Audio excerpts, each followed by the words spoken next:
nichukue fursa hii kuwakaribisha katika mafunzo haya kwa vijana wote wabunifu kupitia mradi wa Atimizi, yani Generation Food Accelerator, ambao umelenga vijana wa kiume na wanawake wenye umri wa kati ya miaka 18 na 35, unaotekelezwa kwa awamu ya pili mwaka 2026, ambao mradi huu unahusisha utatuzi wa changamoto za kibiashara zilizopo kwenye mnyororo wa thamani wa mazao ya mtama, alizeti na mboga na matunda, na mifumo jumuishi na endelevu ya chakula na lishe kwa mikoa ya Dodoma na Singida. Nichukue fursa hii kuwapongeza sana kwa ambao mipango yenu imeonekana ni mipango yenye tija, hatimaye mmeweza kuteuliwa, hatimaye tuko kwenye mafunzo.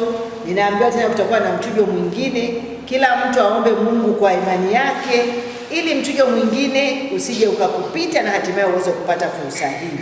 Mradi Atimizi ni mwendelezo wa shughuli za mradi wa vijana kilimo biashara ambao unatekelezwa katika mikoa yetu miwili ya Singida na Dodoma. Aidha, ni wapongeze ofisi za halmashauri zote za mkoa wa Singida na Dodoma pamoja na WFP na Rikolto kwa kushirikiana kuratibu na kutekeleza mradi huu. Hii imeonyesha ni namna gani wadau wa maendeleo na serikali wanashirikiana katika kuendeleza uchumi wa nchi kupitia fursa mbalimbali kama miradi ya maendeleo. Kwa mfano, katika kutekeleza mradi huu wa vijana kilimo biashara, kipekee kabisa ni washukuru Mastercard Foundation kwa ufadhili wa mradi huu ambao unagharimu kiasi cha bilioni 3.4 ambazo ni fedha za Kitanzania kutoka Oktoba 2024 hadi Disemba 2026. Ndugu viongozi na washiriki wa mafunzo haya, mradi huu wenye lengo la kuimarisha mifumo ya chakula kwa kuwawezesha vijana na wanawake kuongeza tija katika uzalishaji wa mazao ya mtama, alizeti na mboga na matunda, kuunganishwa na masoko, kuimarisha biashara zao na kuibua fursa za ajira.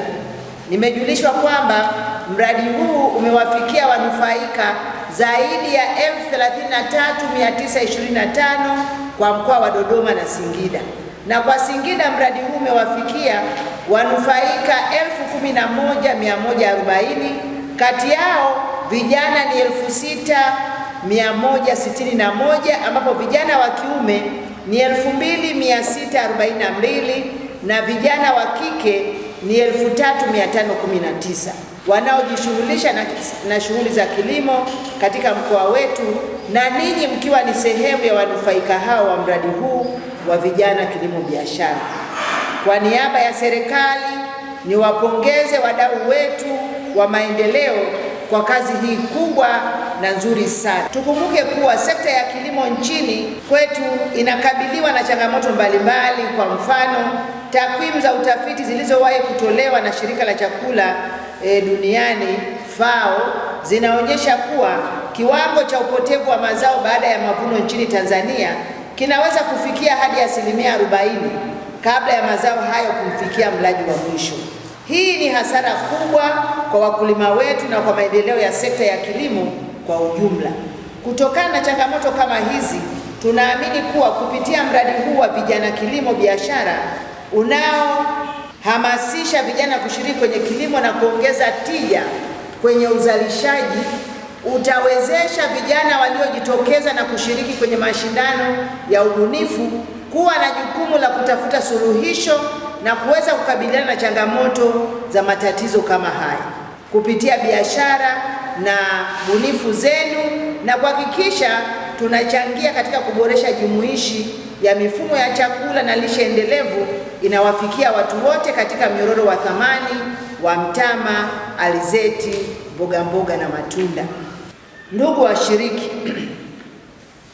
baada ya kusema maneno haya mengi, niseme kwamba yawezekana malengo yakawa mazuri sana, lakini mwisho wa siku tusipate matunda.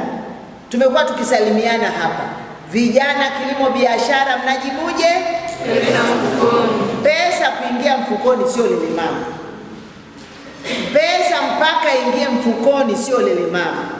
Sasa mimi nikajiuliza, kwa nini vijana, serikali imekuwa na programu nyingi za kuwawezesha vijana, lakini bado still vijana wanaovuka kwenda kwenye ngazi nyingine wanakuwa ni wachache.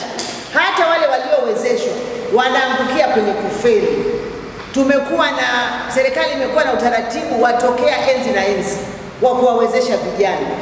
Kule kwenye Wizara ya Maendeleo ya Jamii kuna mikopo ya kutokea miaka nenda rudi ya kuwawezesha vijana. 10% kwenye mahalmashauri yetu vijana wanawezeshwa. Wenzetu walikoto kama hawa wakija, kundi linaloangaliwa ni vijana. Lakini nikajiuliza, kwa nini vijana bado tunaendelea kufeli pamoja na jitihada zote hizi na fursa zote hizi? Jibu nililolipata ni kwamba vijana wengi kinachotufelisha ni kula mitaji. Unapewa mtaji, unapewa mafunzo, unapewa ujuzi, unapewa na kila kitu, tunakwenda kula mtaji. Na kula mtaji maana yake ni nini? Ni kutumia pesa za biashara kwa matumizi binafsi ambayo hayakupangwa kwenye biashara. Hutenganishi biashara na matumizi binafsi. Ili uweze kuzalisha ni lazima uwe na nidhamu ya hali ya juu ya kile ambacho umefundishwa kwenda kukizalisha. Bila nidhamu ya juu tutasema yote haya, Ricoto watakuja, si Mastercard Foundation, lakini kama nidhamu yako binafsi huna, huwezi kufanikiwa. Nidhamu kwanza ya fedha, la kwanza, ile fedha natakiwa uiogope isiende kwenye chochote. Lakini ya pili, nidhamu yako mwenyewe ya kujituma. Unaamka saa ngapi? Vijana, unakuta vijana analala, anaamka zake saa 4, anakuambia sina mahali pa kwenda. After all, jana nilishawapa wale ile kazi, wanaendelea kuifanya. Kwani wewe ukiwa pale ukisimamia kwa karibu, kutakuwa kuna shida gani? Lazima ufike pale usimamie kila kitu na mwenyewe. Usipokuwepo pale watu hawezi kufanyia kazi. Kwa hiyo, lakini jambo lingine ni pamoja na kukosa subira ya kwenye biashara. Wanakuambia hivi, utaanguka unanyanyuka, unaanguka unanyanyuka, unaanguka unanyanyuka. Vijana tumekuwa wepesi wa kukata tamaa. Umejaribu hili, limeenda tofauti kidogo, tayari umekata tamaa, umeacha. Kwa hiyo inatakiwa kuwa na subira ya biashara, sio kukata tamaa. Kwa hiyo la kwanza ambalo nataka niwaase katika hili, kuwe na utofauti mkubwa kati ya fedha ya biashara na fedha ile ambayo unaitumia kwa kazi nyingine. Kwa sababu kinachowafelisha nyie, cha kwanza ni kukosekana kwa tofauti kati ya fedha ya biashara na fedha ya mfukoni. Fedha ya biashara sio fedha ya kukaa mfukoni, uenda nayo kwenye pool. Unaweza kuenda nayo kwenye pool, fedha yako umeiweka hapa. Akitokea mtu akaichukua. Fedha ya biashara inakaa kwenye vyombo salama vya utunzaji wa fedha. Haikai nyumbani, haikai mfukoni, inakwenda kutunzwa ili iweze kufanya kazi iliyolengwa. Ni lazima iende tena ikarejee kwenye uzalishaji. Kuwatia moyo kwamba msikilize vizuri, muwe makini, ili kutokana na yale ambayo mtayapata, basi brush yale mawazo yenu yakae vizuri, ili kwenye mashindano haya, kwa sababu tunajua kwamba ni mashindano, ili kwenye mashindano haya wazo lako liweze kuwa miongoni mwa mawazo ambayo yatashinda. Nafasi nayo, na kama ambavyo wenzenu wale wawili walivyotoa ushuhuda, tulikaa nao kama ambavyo tumekaa nao, nakaa na ninyi, tulikaa nao mwaka jana, lakini baadaye, baada ya kusikiliza, na sasa hivi tunao ambao tayari wameanzisha makampuni na wana biashara zao kubwa zinaendelea kukua. Kwa hiyo kila mtu hapa aone kwamba anayo hiyo nafasi. Cha msingi ni kusikiliza kwa makini, lakini ukishasikiliza, ukielewa, unafanyia kazi hayo uliyofundishwa, ukilinganisha na lile wazo ambalo umekuja nalo, ili niweze kupata nafasi kati ya mawazo hayo 100 ambayo yatakuwa pamoja na kushindanishwa. Kwa hiyo vijana, muone kwamba mmepata bahati kuitwa kwenye nafasi hii ambayo mnapatiwa na wadau wetu wa Ricoto. Sasa namna nzuri ya kutoa shukrani kwa wadau wetu ni kuhakikisha kwamba tunatekeleza yale ambayo tutaelekezwa kwenye mafunzo haya. Hii ni nafasi nyingine tena ya wewe kama kijana kuona kwamba una nafasi kubwa ya kuendelea mbele, ya kusonga mbele kimaendeleo, ili baadaye uanzishe kampuni, baadaye ukuze biashara yako, uweze kuajiri na vijana wengine. Kwa hiyo tuhakikishe kwamba tunafanya kila inavyowezekana, tusiwe wavivu, tusiwe wa kupuuzia mambo, kwa sababu ukipuuzia kitu kidogo tu, ukiona hujaelewa alafu ukasema ngoja nikipotezee, unajipotezea mwenyewe, unajipotezea nafasi, unajipotezea fursa. Na fursa mara nyingine hazijagi mara mbili, ikikupita imepita, hiyo hairudi tena.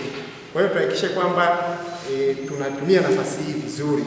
Tulikuwa tunatamani kama vijana wengi angalau 50 wa kila wilaya, lakini kwa nafasi na bajeti kadri tupunguze angalau tupate kuanzia vijana 10 na kuendelea kwa kila wilaya, wakiwa wanapata mafunzo mbalimbali, tukiangazia swala zima la kujitambua na ujasiriamali, kutambua fursa zilizopo kwenye mnyororo wa thamani wa alizeti na mazao mengine, lakini pia elimu ya biashara, masoko na kuweza kurasimisha biashara zao. Kifupi, hii ambacho tunataka kufanya kwa mahali hapa